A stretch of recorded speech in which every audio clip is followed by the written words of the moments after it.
안녕하십니까. 조선일보경제부의 국사기자 방현철입니다. 1월 5일 코인 파헤치기 본격적으로 시작해 보도록 하겠습니다. 오늘은 IT 전문 미디어 테크엠의 이소호 부사장 나오셨습니다. 안녕하세요. 안녕하세요. 네, 오늘도 뭐 세 가지 키워드로 좀 코인 시장 얘기를 좀 정리해 보셨죠? 예.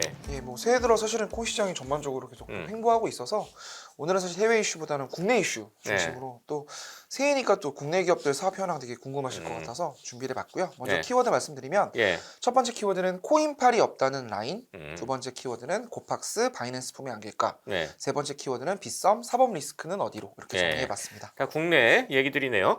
첫 번째 얘기부터 한번 알아봅시다. 예, 코인팔이 없다는 라인인데, 라인은 또 일본 기업 아닌가요? 아, 그쵸. 예. 어쨌든 자본도 국적이 있기 때문에 예. 일단은 정확하게는 이제 일본의 예. 일본 기업 본사는 일본의 일본에 본사가 있고 일본에 있습니다. 네이버 네. 관계사로 이렇게 지금 네, 맞습니다. 분류가 되어 있는 곳이죠. 하지만 네이버가 예. 만들었기 때문에 네. 보통 네이버 라인 이렇게 부르고는 네. 있고요. 그리고 또 국내에서 또 비즈니스 많이 해요. 예, 국내 예. 사업도 많이 예. 하고 있고 예. 국내에서 어쨌든 또 2등 메신저기 때문에. 음. 근데 어쨌든 네이버 관계사 라인이 음. 최근에 이제 코인팔이를 안 하겠다라는 굉장히 네. 이례적인 선언을 했어요. 네. 그러니까 사실 2018년 이후에 국내 기업들이 코인 사업을 사실 너나 할 것 없이 다들 뛰어들었는데 대부분 코인을 만들어서 적어도 사업을 운영하는 그 운영비만큼은 스스로 대라. 뭐 SK도 있고 네이버도 있고 카카오도 있는데 코인을 만든 곳들이 코인을 팔아서 일정 부분을 사업 운영비로 쓰는 경우들이 사실 가장 많았고 또 과도하게 많이 팔아서 최근에 문제가 됐던 위메이드 같은 사례도 네. 있었고요. 예. 그래서 뭐 대동강 물을 떠서 파냐 이런 얘기도 사실 되게 많았잖아요. 음. 그런데 일단 라인은 이번에 사실 기존의 메인넷을 좀 업그레이드를 해서 예. 핀시아라는 이름으로 새롭게 출시를 했어요. 예. 그러면서 코인 사업 계획을 이제 토큰 이코노미 2.0이라고 해서 일종의 뭐 리브랜딩을 한 거죠. 새롭게 1.0에서 해보겠다는. 2.0으로 업그레이드 했다는 네, 얘기네요. 맞습니다. 그러니까. 예. 이 라인도 지금 벌써 2018년부터 했으니까 지금 5년째 회로 음. 횟수로 지금 5년째 하고 있는 건데 예. 그동안은 이제 링크라는 자체 코인이 있었어요. 예. 지금도 이 코인을 활용하고 있는데 예. 이 코인을 만들어서 총 10억 개를 발행하기로 결정을 했고 이 중에 지금까지 673만여 개가 유통이 됐는데 예. 뭐 링크 안에 이제 들어와 있는 일종의 뭐 게임을 개발하거나 아니 애플리케이션을 개발하는 사업자들에게 보상으로 주거나 또는 링크의 서비스들을 즐기면서 이 안에서 코인을 사실 이벤트로 보상받는 경우도 많았잖아요. 그런 것들이 다 합해서 673만 개밖에 안 네. 됩니다. 그러니까 전체 총 계획된 발행량이 10억 개나 달하는데 거의 링크를 지금 뭐 팔거나 쓰지 않았다 이렇게 보시면 되는데요. 네. 그러니까 지금 앞으로도 뭐 9억 9천만 개 링크 코인이 남아 있는 건데 그거를 앞으로 절대 팔지 않겠다. 즉 전부 다 이용자들 또는 개발사들이 블록체인 안에서 스스로 획득을 해서 스스로 이거를 거래해라. 우리가 절대 이 코인을 팔아서 적어도 라인을 현금화하는 일은 없을 것이다.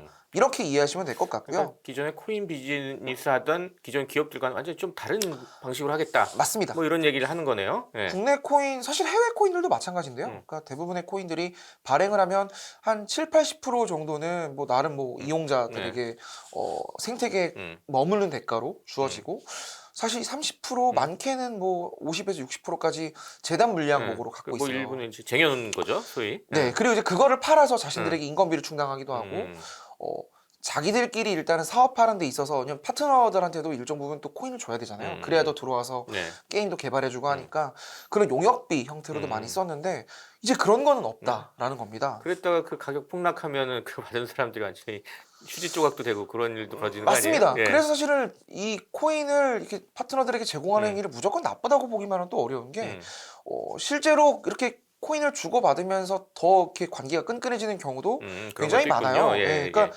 일종의 뭐 보호 예술을 그래서 락을 걸어놓는 경우도 많습니다. 네. 그러니까 무조건 코인을 사업자들에게 나눠준다고 해서 나쁘다고 보기만은 어렵고 그런데 어쨌든 라인은 어쨌거나 라인은 좀 완전히 다르게 좀 네, 하겠다. 완전히 예. 다르게 가겠다라는 예. 그래서 이걸 이제 제로 리저브라고 이름을 부르기로 했대요. 예. 그리고 또 이거를 발표하면서 이제 라인이 같이 얘기를 한 게 자신들은 4년간 한 번도 링크를 현금화한 사례가 없고 또 링크를 담보로 한 레버리지 사업도 하지 않았다. 자꾸 그 위메이드 위믹스 떠오르네요. 그런 거 맞습니다. 안 한다 이런 얘기인데. 누군가를 겨냥한 예. 듯한 느낌을 지울 수는 예, 없는데 예. 뭐 사실 국내를 떠나 바이낸스나 FTX도 자신들이 저 코인을 발행을 해서 이 코인을 여기저기다 위탁을 하고 또 이걸로 레버리지를 해서 파생 상품을 투자를 하기도 하고 아니면 자신들이 파생 상품을 직접 만들기도 했죠. FTX가 그런 사례이기도 한데 그러다가 그러니까 FTX 파산까지 가고 다 네, 뭐 그런 맞습니다. 거니까 그런 일들은 하지 않겠다. 예. 맞습니다. 그렇게 보시면 되고요. 예. 그러니까 매우 이례적이고 업계에서 이런 사례를 찾아보는 경우가 사실 전 처음 보고요. 근데 하나는 저희가 이 라인이라는 회사가 왜 이런 결정을 했는가를 봐야 되는 게 네. 2018년부터 지금까지 무려 5년을 했잖아요. 음. 근데 카카오는 사실 클레이튼이라는 자체 생태계 안에 클레이라는 기축 통화가 있고 클레이를 기반으로 굉장히 많은 NFT가 나왔지만 네. 가격이 떨어지거나 뭐 가격적인 변수는 있었지만 그래도 나름의 의미 있는 사례들은 많이 있었어요. 뭐 신세계 푸빌라라는 NFT도 있었고 그런데 이 라인은 사실 이렇게 우리가 알만한 흥행 서비스가 없습니다. 최근에 도시라는 NFT 네. 플랫폼을 내놨고 네. 해외에서는 그래도 나쁘지 않은 것 같아요. 음. 지난해 9월 이제 189개 이제 베타 서비스로 나왔는데 네. 그러니까 아직은 테스트 버전이라는 의미죠. 근데 3개월 만에 일단은 그 월렛 가입자 수가 38만 명을 넘었다고 해요. 적지 않은 수네요. 적지 네. 않은 숫자고 글로벌 이거를 숫자긴 하지만. 액면가 그대로 믿기는 어려울 수는 있지만 그래도 국가별로는 미국과 인도네시아, 베트남 순으로 국내보다 오히려 해외 이용자 비중이 높다고 합니다. 이런 거 보면 라인이 지금 올해부터는 좀 열심히 해보겠다라는 의지가 분명히 엿보이고요. 또 하나 네이버라는 회사는 사실 다른 회사와 달리 굉장히 보수적인 회사입니다. 네. 그래서 M&A를 한다든지 아니면 일종의 사실 그 우리 작년 이후에 물적 분할 이슈 굉장히 많았잖아요. 기업을 쪼개기 상장을 해서 급하게 자본을 수혈해서 기업이 넥스트를 위해서 그런 방식의 자금 수혈 방식을 네이버는 거의 하지 않는 회사로 유명을 하고요. 그래서 네. 지금도 네이버는 국내 상장사가 하나밖에 없습니다. 대부분의 사업을 안에서 다 해결하려고 하고 굉장히 오너 성향도 보수적이기 때문에 코인을 파는 거에 대해서도 굉장히 거부감이 심한 그 내부적인 그 환경적 이슈가 있습니다. 네. 그래서 더더욱 이번에 이런 이례적인 선언을 한 것 같고 일단 투자 시장에서는 굉장히 환호하고 있어요. 환호하고 있는데 또 한편으로는 그렇다면 링크를 어디서 사는 것이냐. 링크가 지금 국내에 상장된 거래소가 그렇게 많지 않습니다. 그래서 코인으로 돈을 벌겠다라는 의지가 없기 때문에 나름 의미 있고 박수 쳐주는 분들도 많지만 한편으로는 개발자랑 어떤 인간의 탐욕을 이 어쨌든 코인 가격이 좀 오르고 이슈가 돼야 서비스도 들어오고 사용자들도 좀 즐기고 하는 건데 그 부분에 있어서 되게 보수적이어서 답답하다 이렇게 보시는 투자자분들도 많아서 앞으로 이 코인팔이 없다는 라인의 행보를 좀 네. 주목해봐야 할 필요가 있다. 이례적인 행보니까 한번 지켜보도록 네. 하겠습니다. 두 번째는 고팍스 얘기네요. 네, 이것도 이거 국내 5대 거래소 중에 하나로 분류가 되긴 하죠. 네, 고팍스. 국내에서 사실 5번째로 네. 이제 전북은행의 실명은행 계좌를 갖고 있어서 나름의 합법적으로 원화 코인을 매매할 수 있도록 거래를 중개하는 사업자인데 네. 이 고팍스가 이제 디지털 커런시 그룹 미국에 있는 DCG라는 회사의 자회사인데 거기가 지금 사실 FTX 이후로 지금 굉장히 자금적으로 흔들려서 네. 이 고팍스 안에 있는 디파이 서비스가 있는데 그거를 이제 예치 서비스 고파이라고 부르죠. 네. 이 고파이라는 서비스가 지금 45억 정도 고객 자산이 묶여 있다고 해요. 네. 그러니까 돌려주지 못하고 있는 상황이고 상당히 어려운 상황이군요. 고팍스가 네, 좀. 굉장히 네. 어려운 상황인데 요쪽에 지금 자금이 묶여 있으니까 계속 매각을 하려고 시도를 했던 것 같아요. 그래서 돌파구로 그래서 좀 뭐 찾으려고 지금 하고 있는 거죠. 네, 그러니까. 그러다가 이제 바이낸스랑 지금 인수 협상이 막바지에 들어가 있다라는 소식이 일단 업계에서 돌았고요. 저도 좀 안을 좀 취재를 해봤는데 네. 일단 그 고팍스라는 거래소에 이제 창업주가 있습니다. 이준행 씨라는 대표가 있고요. 네. 그 대표 지분 41%의 일정 수준 아니면 이거를 전부 다 인수하는 방안을 놓고 지금 2달째 서로 협상이 진행이 되고 있고 바이낸스 그러면 글로벌 현재로서는 이제 현재로서는 1위 가장 큰 거래소죠. 코인 네. 거래소인데 일단 본사가 어디 있는지 알 수가 네, 없고요. 약간 불투명하다는 얘기 많죠. 또. 네. 그래서 2021년에 이제 특정금융정보법 특금법 규제가 도입이 되고 나서 국내 시장에서 철수를 했습니다. 네. 바이낸스 코리아라는 이름의 이제 법인을 따로 두고 사실 한국 시장에 굉장히 공을 많이 들였는데 어쨌든 규제의 테두리 안에서 바이낸스가 서비스를 영위할 수 없었고 사실은 그런 것도 있더라고요. 이게 그 어떤 특정 국가의 본사가 확실히 있어야 우리나라 금융당국과 그 나라 금융당국이 서로 공조를 해서 네. 자금 세탁 방지나 그런 부분을 조율을 해야 되는데 바이낸스 같은 경우는 본사가 어디인지 애매하고 9개 국가에 지사가 있다고 하나 법적 책임을 물을 수 있는 곳이 마땅하지 않아서 조세당국도 네. 우리나라 사정당국도 굉장히 어려움을 겪는 그런 거래소여서 바이낸스의 국내 인허가가 사실상 안 나왔다. 인허가라 하면 결국은 은행들이 이제 원화 입출금 계좌를 주지 그렇죠. 않았다. 네, 이렇게 네. 보시면 되고요. 그런데 고팍스는 원화 입출금 계좌가 있는 회사고 이미 이제 전북은행 거 해가지고 있는 거죠. 네, 지금. 예. 그리고 또 하나는 고팍스는 이미 해외 자본에 투자를 받았고요. 제네시스 트레이딩 투자를 받아서 이미 해외 자본에 한번 투자를 받은 사례가 있기 때문에 바이낸스가 투자한들 이거를 이렇게 막을 수 있는 마땅한 기준이 없기 때문에 예. 그래서 어쨌든 투자가 지금 진행이 되고 있는 얘기가 지금 것이고요. 막 지금 진행이 되고 있고 뭐 거의 막바지로 갔다 지금 뭐 이런 얘기들이 좀 네. 흘러나오고 있는 것 같아요. 그리고 고팍스는 특히 협상에 좀 사활을 걸고 있는 게 일단 앞서 말씀드렸듯 그 돈을 돌려줘야 될 이슈가 있다고 했잖아요. 예. 그리고 일단 모회사가 매우 힘들고 그렇기 때문에 일단은 빠르게 매각이 좀 진행이 되기를 희망하는 상황인 것으로 일단 알려져 있고요. 예. 근데 다만 변수는 좀 있습니다. 일단 바이낸스 내부의 이슈가 있고요. 예. 바이낸스가 지금 상황이 어떻게 되는지 아직 뭐 국내에서도 여론이 안 좋고 미국에서도 지금 코인 거래소의 SEC 조사가 지금 임박했다라는 보도가 어제도 계속 나오고 있기 때문에 바이낸스가 진짜 이 딜을 마무리할 수 있을지 일단은 국내에서도 좀 의문이 있고요. 예. 또 하나는 일단은 고팍스랑 지금 매각 협상 금액이 1,400억까지 올라갔다고는 하는데 지금 이 양사의 코인 거래 서비스를 연동해서 바이낸스가 얻을 것이 있어야 되잖아요. 그러니까 이런 목돈을 투자하는 것일 텐데 저도 이제 좀 법적으로 뭐 시스템도 좀 다를 것 같고 알아봤는데 여러 가지 이슈들이 있을 것 같긴 해요. 국내 거래소에서는 이런 얘기를 하시더라고요. 그러니까 업비트가 사실은 해외 거래소를 몇 개를 갖고 있습니다. 업비트 싱가포르도 있고 업비트 태국도 있고 해외 지사가 있는데 국가와 국가 간의 코인을 거래소가 사업자잖아요. 사업자가 해외에 있는 코인 자금을 국내로 들여오는 게 쉽지 않고 국내 자금이 해외 거래소로 나가는 것도 쉽지 않습니다. 그러니까 개인 말고 법인이 거래소를 운영하는 사업자가 여러 나라의 코인 자금을 왔다 갔다 하는 그 아직 확실한, 왜냐면 이게 아직 그 조세 관련된 기준도 나오지 않은 상황이기 때문에 해외 사업자들과 국내 사업자들의 연동이 쉽지가 않더라고요. 그래서 두나무 같은 경우도 미국이 비트렉스라는 거래소랑 연동을 했었는데 특근법 이후에 그 제휴를 끊었다고 해요. 그러니까 즉 고팍스를 인수한다 한들 바이낸스의 코인 거래 서비스가 고팍스랑 연동하는 게 불가능할 것이라고 보는 분들이 많고요. 그렇다면 바이낸스가 이 목돈을 주고 굳이 투자할 이유가 있느냐에 대해서도 아직 업계에서 좀 회의적으로 보는 부분이 있어서 일단은 특근법이라는 규제 때문에 이번 딜이 무사히 진행이 될지에 대해서는 조금 지켜봐야 될 이슈다. 하여튼 뭐 막바지라고 얘기는 나오는데 끝까지 봐야 된다. 뭐 이런 얘기입니다. 다만 이제 바이낸스가 부산시랑도 최근에 제휴를 하고 국내 진출에 대한 의지가 굉장히 강해요. 저도 이 이유를 좀 보니까 여전히 코인을 사려고 하는 그 피앗머니, 즉 법정화폐 코인 시장의 점유율이 우리 한국 돈이 4위더라고요. 그러니까 한국은 코인 시장에서 굉장히 큰 시장이기 경제 때문에 규모 대비 상당히 큰 규모니까 바이낸스가 쉽게 포기하지는 않을 것 같아서 어떻게 이 딜이 흘러갈지 좀 우리가 재밌게 봐야 될 지점이다 싶습니다. 이렇게 해서 두 번째 고팍스 얘기 정리해보고요. 세 번째는 빗썸 얘기입니다. 빗썸은 이제 사법 리스크가 많다. 계속 우리가 좀 지적을 해봤는데 그 얘기들 좀 해보죠. 정리해서. 일단은 빗썸이 지난해 12월 20일 날 원래 이제 선고기일이 있었는데 그래서 미뤄졌어요. 2주간 미뤄졌고 어떤 선고냐?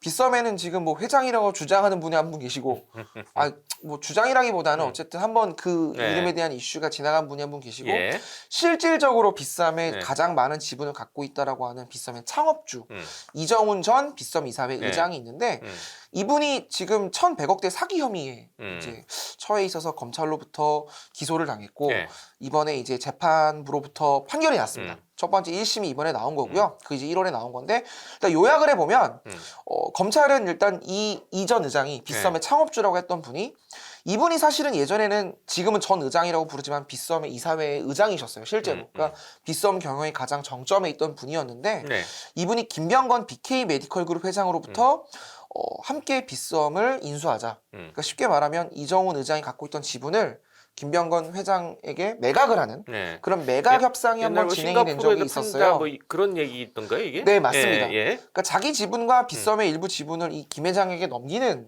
한번 이슈가 있었는데 이 김병건 회장이라는 분은 우리 도산사거리에 있는 BK 성형외과의 원장님이시고요. 저도 몰랐는데 성형외과 쪽에서는 굉장히 유명하고 매우 큰 성형외과라고 하더라고요. 그러니까 이분이 이제 의사인데 워낙 코인 쪽에 관심이 많아서 빗썸 인수를 추진하려고 했던 것 같아요.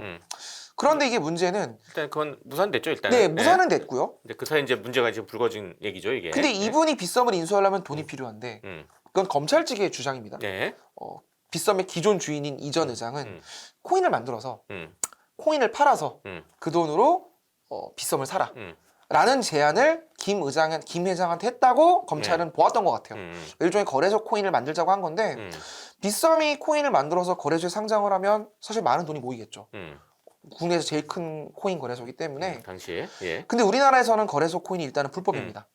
바이낸스나 FTX와 달리 우리나라에서는 안 되는데 실제로 BXA라는 이른바 빗썸 코인이 만들어졌고 이 코인이 누군가에게 판매가 됐습니다. 판매가 된 것까지는 사실인데 누가 만들었고 이 코인이 만들어지는 과정에서 과연 두 사람은 어떤 이야기가 오갔는가가 이번에 재판 핵심 포인트였는데 네. 검찰은 일단 이전 의장이 이 모든 거를 기획을 해서 거래소 코인을 상장을 해서 판매를 해서 이 돈으로 김병건 회장이 자신의 지분을 인수할 수 있도록 해주려고 했던 것 같아요. 그럼 그렇게 뒤를 봐주면 자신은 엑시트를 하면서 즉 빗썸의 지분을 파면서 동시에 경영권도 일부 받는 그런 형태의 협상을 진행했다고 검찰은 봤고 예. 근데 문제는 거래소에 상장이 안 됐습니다. 아시다시피 우리나라는 거래소 코인이 불법이고 그렇기 때문에 BXA라는 코인은 만들어졌지만 실제로 상장이 이루어지지 않았기 때문에 코인 가격은 굉장히 떨어졌고요. 이 과정에서 많은 피해자가 나왔고 일단은 김 회장 스스로가 사기를 당했다고 생각을 합니다. 그래서 김 회장은 이전 회장이 자신을 기망했다고 주장을 하면서 이번 이슈를 시작을 한 건데 검찰이 그걸 받아가지고 이제 기소까지 맞습니다. 된 거죠. 사기로 일단은 시작이 된 건데 재판부는 일단 김 회장이 보인 태도 이 보인 태도라는 게 저도 재밌어서 좀 찾아봤는데 BXA의 상장, 즉 사업의 진척도와 일정을 확인하는데 그다지 관심을 기울이지 않았다. 그리고 검찰 조사에 인과관계가 입증되지 않았다라고 판단을 했는데 이것도 되게 재밌는 게 사기를 당했다고 하는데 김 회장이 코인 지식이 없지 않았다라는 게 재판부의 판단이라고 합니다. 그게 실제로 재판부에 명시가 돼 있더라고요. 그러니까 즉 BX 코인의 상장 의사, 실제 상장까지 추진할 능력이 이전 의장이 없었는데 이전 의장이 그런 권한이 있다라고 김 회장이 주장을 하고 있고 그러니까 이것도 사실 되게 앞으로도 좀 이어질 가능성이 큰 게 이사회 의장인데 이 사람은 실제 BXA 코인의 상장을 의사를 갖고 있고 실제 상장까지 추진할 능력이 없다고 재판부는 봤다고 하더라고요. 그러니까 이사회 의장이긴 하지만 왜 이런 얘기가 나왔냐면 이분이 이사회 의장이 오래 있지 않았습니다. 다른 주주들의 반발도 있었고 해서 금방 나왔고요. 실제로 빗썸 코리아를 완벽히 핸들하고 있었는지에 대해서는 사실 안에서도 좀 의구심이 있습니다. 예. 또 사실은 비덴트 이 반대쪽에 있는 주주 있잖아요. 그 주주와 또 위메이드가 또 이 주주와 또 함께 장외 지분을 모아서 사실 굉장히 큰 의결권을 만들어서 이사회 멤버로 진입하기도 하고 이런 일종의 경영권 다툼이 있었는데 네. 즉 복잡하게 생각하면 그런데 간단하게 생각하면 이전 의장이 완벽하게 빗썸을 핸들하지 못했다라는 게 재판부의 판단이고요. 그렇기 때문에 이전 의장이 적극적으로 김 회장에게 코인 판매 대금으로 빗썸을 인수하자라고 협력을 요청했다고 보기도 어렵다. 되게 애매모호하다라는 측면을 재판부는 높다고 봤습니다. 즉 김학민이가 결과적으로는 아니었다라는 게 재판부 판단이고요. 예. 그래서 일단 지금 김 회장 쪽은 굉장히 억울해하고 있고 검찰은 항소를 준비 중이고요. 이제 겨우 1심이기 때문에 뭐 좀 더 갈 수도 있겠네요. 네, 재판이 굉장히 이어질 상황이 크고요. 또 하나는 이제 반대쪽 주인, 2대 주주 쪽 그 라인도 지금 사법 리스크가 회사요? 네, 예. 현재 진행형이고요. 일단은 이쪽에서도 최근에 큰 이슈가 하나 있었던 게 지금 경영진 횡령 혐의로 검찰 수사를 받고 있는데 수사를 받고 있던 임원분 한 분이 예, 네. 충격적인 뉴스가 나왔어요. 지난해 얼마 12월 전에. 30일에 예. 숨진 채 발견이 됐다고 네. 해요. 그러니까 아직 구체적으로 왜 이런 일까지 벌어졌는지에 대해서는 음모론이 굉장히 많더라고요. 근데 업계에서는 좀 쉬쉬하고는 있는데 일단 분명한 건 올해도 빗썸 관련 이슈는 네. 1대 주주도, 네. 2대 주주도 계속 이어질 가능성이 예, 크다. 사법 리스크 계속되고 있다. 근데 물론 이제 경영진들은 그런 것과 좀 상관없이 회사는 잘 경영되고 있다고 주장을 하고 있죠 지금. 일단은 전문 경영인 체제이기 때문에 네. 전문 경영인 체제로 간지 굉장히 오래됐고요. 그래서 회사는 크게 무리 없이 진행이 되고 있고 또 하나는 어쨌든 빗썸의 생사 여탈권을 쥐고 있는 거는 사실상 은행이잖아요. NH농협은행이 지금 실질적인 파트너사인데 네. 투자자들은 크게 문제가 없습니다. 그건 걱정 안 하셔도 될 것 같습니다. 예, 일단 시끄러운 얘기들이 있어서 한번 어떤 얘기인지 자세히 좀 알아봤습니다. 자, 이렇게 해서 1월 5일 목요일 코인 파헤치기 마칠 시간이 거의 다 됐는데요. 저희 시청자 구독자 여러분께 마무리 인사 부탁드리겠습니다. 네, 올해 코인 시장이 사실 시작은 그렇게 좋지 않았다고 말을 할 수 있지만 그래도 대기업들 코인 서비스가 지금 굉장히 빠르게 준비되고 있습니다. 아마 3월 전에 저는 좀 많이 서비스가 나올 것 같은데 예. 저희 코인 파헤치기에서도 이제 실질적으로 코인으로 어떻게 무엇을 할 수 있는지에 대한 서비스를 좀 조망하는 쪽으로 많은 정보를 좀 알려드릴 수 있도록 노력을 좀 해보겠습니다. 앞으로 좀 준비해 주셔가지고 좀 잘 알아보도록 하겠습니다. 자, 지금까지 코인 파헤치기 함께 해주신 IT 전문 미디어 테크엠의 이수호 부사장 그리고 저는 조설버 경제부의 박사기자 방현철이었습니다. 그럼 다음 시간에 또 뵙도록 하겠습니다. 감사합니다. 감사합니다.